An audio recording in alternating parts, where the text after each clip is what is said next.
తాకట్లో ఉన్న మీ బంగారాన్ని విడిపించి ఆ రోజు ఆన్లైన్ రేటుకి కొంటాం. Sharma gold company. నమస్కారం, వెల్కమ్ టు సుమన్ టీవీ. నేను గీతాంజలి. జనవరి 29 చొల్లంగి అమావాస్య. వివిధ ప్రాంతాల్లో ఈ అమావాస్యని వివిధ పేర్లతో పిలుస్తారండి. ప్రత్యేకించి ఎంతో విశేషవంతమైన రోజు. ఎన్నో పరిహారాలు కూడా ఈ రోజున చేసుకోవచ్చు. ఎన్నో సమస్యలకి ఒక పరిష్కారం కూడా దొరుకుతుంది అని అంటారు. అసలు ఈ అమావాస్య విశిష్టత ఏంటి, విధిగా అందరూ ఆచరించవలసింది ఏంటి తెలుసుకుందాము. వివరించేందుకు ప్రస్తుతం మనతో పాటు ఉన్నారు ప్రముఖ జ్యోతిష్యులు బ్రహ్మశ్రీ నందిభట్ల శ్రీహరి శర్మ గురువు గారు. వారితో మాట్లాడదాం. గురుగారు నమస్కారం అండి. వాగర్థావివ సంపృక్తౌ వాగర్థ ప్రతిపత్తయే జగతః పితరౌ వందే పార్వతీ పరమేశ్వరౌ.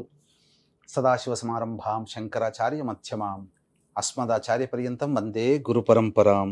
ఆదిత్యాయ చ సోమాయ మంగళాయ బుధాయ చ గురు శుక్ర శనిభ్యశ్చ రాహవే కేతవే నమః. శృంగేరి జగద్గురు పీఠాధిపతులకి, కంచి పీఠాధిపతులకి నమస్కారములు తెలియజేసుకుంటూ కార్యక్రమాన్ని ప్రారంభిద్దాం. గురుగారు, ఎంతో విశేషవంతమైన రోజు అని అన్నారు, చొల్లంగి అమావాస్య. అసలు ఏంటండి ప్రత్యేకత, వివరించండి. చొల్లంగి అమావాస్య, వీటినే మౌని అమావాస్య కూడా అని అంటారు. ఎందుకనంటే ఏ అమావాస్యకైనా లేని విశిష్టత ఈ అమావాస్య రోజున మౌన వ్రతాన్ని ఆచరించమని చెప్పబడి ఉంది.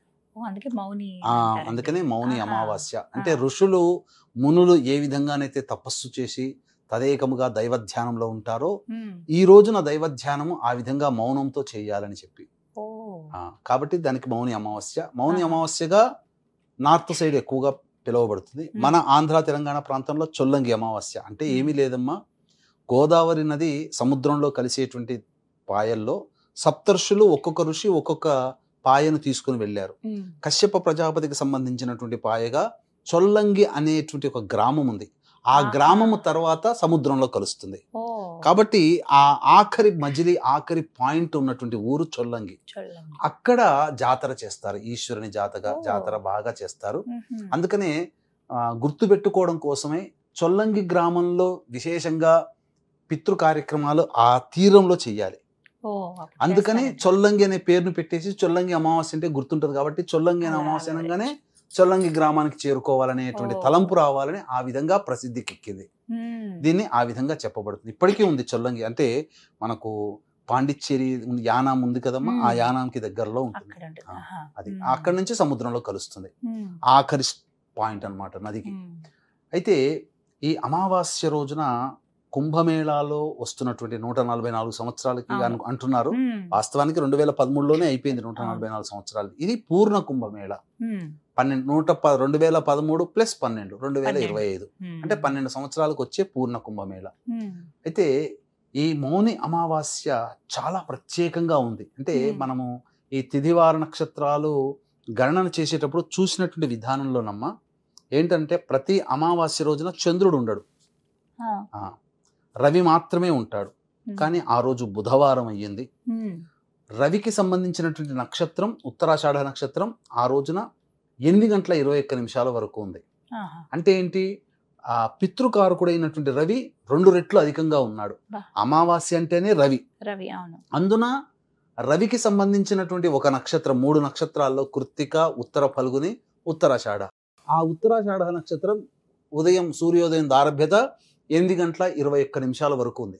తదనంతరం శ్రవణ నక్షత్రం వస్తుంది. శ్రవణం ఎవరికి, చంద్రుని యొక్క నక్షత్రాల్లో ఒకటి, రోహిణి, హస్త, శ్రవణం.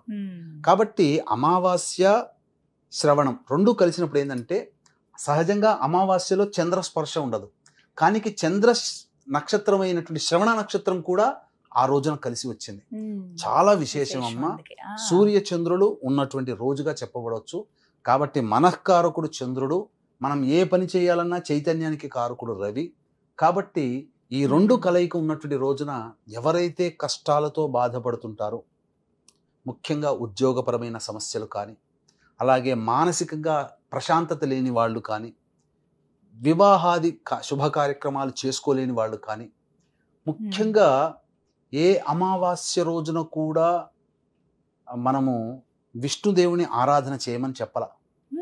కానీ ఈ చొల్లంగి లేదా మౌని అమావాస్య రోజున విష్ణుని ఖచ్చితంగా ఆరాధించాలని చెప్పబడింది. ఈ అమావాస్యన లక్ష్మీ సమేతముగా విష్ణువుని ఆరాధించాలి. చాలా విశేషం అమ్మా.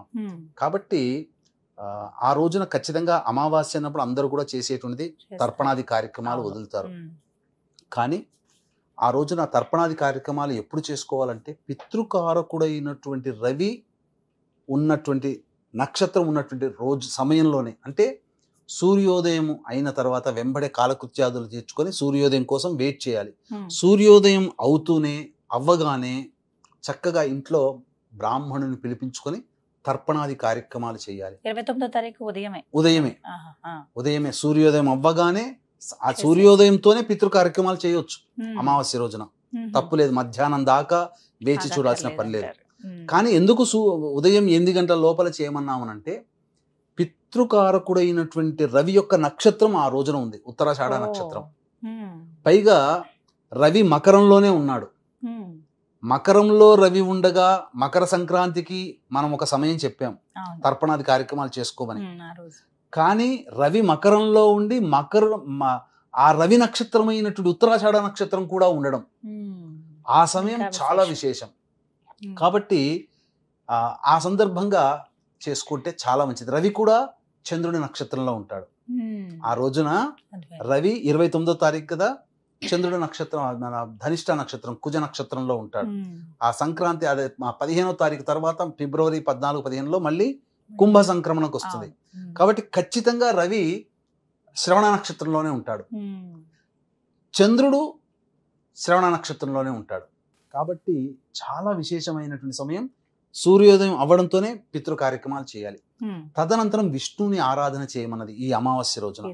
కాబట్టి తులసి చెట్టు దగ్గర ఆవు నేతితో దీపారాధన చేసి షట్కోణం వేసి చక్కగా ముగ్గుతో షట్కోణం వేసిన తర్వాత అప్పుడు లక్ష్మీ సమేతుడైనటువంటి విష్ణువుని చిత్రపటాన్ని పెట్టి ఎర్రటి పూలమాల వేసి లక్ష్మీ సహస్రనామము మరియు విష్ణు సహస్రనామము పారాయణం చేసి ఏదైనా దానిమ్మ పండు, ఆవు పాలు లేదా అరటి పండ్లు నైవేద్యంగా పెట్టాలి. ఏ సమయం గురుగారు? అది ఉదయం 8:30 లోపల ఈ తతంగం అంతా కంప్లీట్ చేసుకోవాలి. తర్పణాలు కంప్లీట్ చేసుకోవాలి, వెంబడే ఈ పారాయణం కూడా చేసుకోవాలి. చేసుకుంటే విష్ణు సంబంధమైనటువంటి అనుగ్రహాన్ని అమితంగా పొందగలుగుతాం. అది తరువాత రావి చెట్టు దగ్గరికి వెళ్ళాలి. ఆ రోజు ఖచ్చితంగా చేయాలి. ఆ రోజున బ్రాహ్మణుడికి దానం చేయాల్సినవి కూడా చెప్పబడి ఉన్నాయమ్మా. ఏమేం చేయాలని చెప్పబడి ఉన్నాయి. ఆ రోజున రావి చెట్టు దగ్గర ఎటువంటి నియమాలు పాటించాలని కూడా చేయమని ఖచ్చితంగా చేయాల్సినవి చెప్పబడి ఉన్నాయి. ఆ రోజున చెయ్యకూడని పనులు కూడా చెప్పబడి ఉన్నాయి. కాబట్టి ఇక వీక్షించేటువంటి ప్రేక్షకులు ఇంతటి మహాద్భుతమైనటువంటి 29వ తారీఖు రోజున మౌని అమావాస్య లేదా చొల్లంగి అమావాస్య రోజున మధ్యాహ్నం 3 గంటలకి మీ జాతకరీత్యా కలుగు శత్రు సమస్యలు, ఉద్యోగ సమస్యలు, ఆర్థికపరమైన సమస్యలు, వివాహ సమస్యలు, దాంపత్య సమస్యలు, విద్యా సమస్యలు, ఆరోగ్య సమస్యల నివారణార్థమై, కోర్టు సమస్యల నివారణార్థమై ప్రత్యంగిర హోమం, బగళాముఖి హోమం, రాజశ్యామల హోమం, వారాహి హోమం, ధూమవతి హోమాలు 17,2100కి చేయించడం జరుగుతుంది. 12 గంటల లోపల మీ గోతనామాలు నమోదు చేసుకోవచ్చు. అవకాశం ఉన్న వాళ్ళు కార్యక్రమం తదనంతరం కాంటాక్ట్ చేసి పూర్తి వివరాలు తెలుసుకోండి. ఇంకా ఆ రోజున చేయకూడనటువంటి పనులు ఏంటంటే అమావాస్య కాబట్టి మద్యపానము, మాంసాహారము తీసుకోకూడదు. వీలైనంత వరకు మౌనాన్ని పాటించాలి. ఆ రోజున అసత్యం ఆడకూడదు. ముఖ్యంగా పెద్దలని, కుటుంబ పెద్దలని, అలాగే స్త్రీలని, పిల్లలని బాధించకూడదు. ఆ రోజున చేయాల్సినటువంటి పనులు. పగలు నిద్రించకూడదు. ఇక ఆ రోజున రావి చెట్టు దగ్గరికి వెళ్ళి రావి చెట్టు చుట్టూ నారాయణాయ నమః అంటూ 27 ప్రదక్షిణలు చేసి తూర్పు వైపున కూర్చొని విష్ణు అష్టోత్తరం 3 సార్లు పఠించి నల్ల నువ్వులని ఒక రాశిగా పోసి ఆ నల్ల నువ్వుల మీద ఆవు నేతితో చేసినటువంటి కానీ లేదా నువ్వుల నూనెతో ఉన్నటువంటి దీపారాధన వెలిగించి వెనక్కి తిరిగి చూడకుండా ఇంటికి రావాలమ్మా. ఆ రోజున చేయాల్సినటువంటి పని విధానం. వెళ్ళాలండి గుడికి. సాయంత్రం 6:07 కల్లా అమావాస్య వెళ్ళిపోతుంది. కాబట్టి సూర్యాస్తమయం అవ్వడానికంటే ముందు ఆ అమావాస్య రోజున విష్ణు దేవాలయానికి చేరుకోవచ్చు, లేదా శివ దేవాలయానికి చేరుకుని వెళ్ళి ఆ విధంగా చేస్తే మంచిది. రావి చెట్టు దగ్గర దీపారాధన చేసి వస్తే చాలా మంచిదమ్మా. ఆ రోజున విష్ణుని ప్రత్యేకముగా ఈ సంబంధించినటువంటి అర్చన చేయమన్నది అమావాస్య రోజున. ఏ అమావాస్యకి కూడా చెప్పబడలేదు, కానీ ప్రత్యేకించి ఈ చొల్లంగి అమావాస్య రోజున విష్ణు దేవత ఆరాధన చాలా విశేషంగా చేస్తారు. ఖచ్చితంగా ఇది విధిగా చేయాలి. ఈ చొల్లంగి అమావాస్య కంటే ఏమైనా ఉన్నాయండి? చొల్లంగి అమావాస్య రోజున దానాది కార్యక్రమాలు చెప్పబడి ఉంది. మనము కార్తీక మాసంలో చూసినట్లయితే వస్త్రదానము, ఉసిరిక దానము చెప్పబడి ఉంది కదమ్మా. కానీ ఈ యొక్క అమావాస్య రోజున నువ్వులు, నల్ల వస్త్రము మరియు ఉసిరికల్ని బ్రాహ్మడికి దానం చేయమన్నది. దీని ద్వారా ఆయురారోగ్య ఐశ్వర్యాలతో పాటుగా కర్మదోషములు తొలగిపోతాయి ఈ అమావాస్య రోజున దానం చేస్తే. దేవాలయాల దగ్గర తీసుకుంటారండి? దేవాలయంలో తీసుకునే వాళ్ళు ఉంటే తీసుకోవచ్చు, లేదా ప్రత్యేకించి ఈ యొక్క నువ్వులని దానం తీసుకునేటువంటి బ్రాహ్మణులు, శని గ్రహానికి సంబంధించినటువంటి దానం తీసుకునే బ్రాహ్మణులు కూడా ఉంటారు. వాళ్ళని వెతికి పట్టుకొని వాళ్ళకి దానం ఇచ్చినట్లయితే మంచిది. తగు దక్షిణ కూడా ఇచ్చి చేయవచ్చు. ఆ రోజున అమావాస్య రోజున కాబట్టి మౌనాన్ని ఆశ్రయించడం, వీలైనంత వరకు భోజనం చేయకుండా ఉండి అమావాస్య వెళ్ళిన తర్వాత రాత్రిపూట టిఫిన్ చేయవచ్చు, లేదా భోజనమైనా చేయవచ్చు. ఈ విధంగా ఉదయం నుంచి రాత్రి వరకు సాధ్యమైనంత వరకు తెల్లవారుజామునే అన్ని ముగించుకుంటే అన్ని 8:21 లోపల ముగించుకుంటే విష్ణు సహస్రనామం, లక్ష్మీ సహస్రనామం, తర్పణాది కార్యక్రమాలు కూడా 8:21 ప్లాన్ గా వెళ్తే చేసుకుంటే అవన్నీ కంప్లీట్ అయిపోతాయి, ఈజీగా కంప్లీట్ అయిపోతాయి. సాధారణంగా అమావాస్య అంటే రాత్రిలో చూస్తాం కదా మనం, మరి పౌర్ణమి అంటే రాత్రిలో చూస్తారు, అమావాస్య అంటే పగలేనండి. అందుకనే ఉదయం నుంచి సూర్యాస్తమయం అయ్యే లోపు అన్ని ముగించుకోవచ్చు. చాలా సంతోషం గురుగారు, చక్కగా వివరించారండి. నమస్కారం.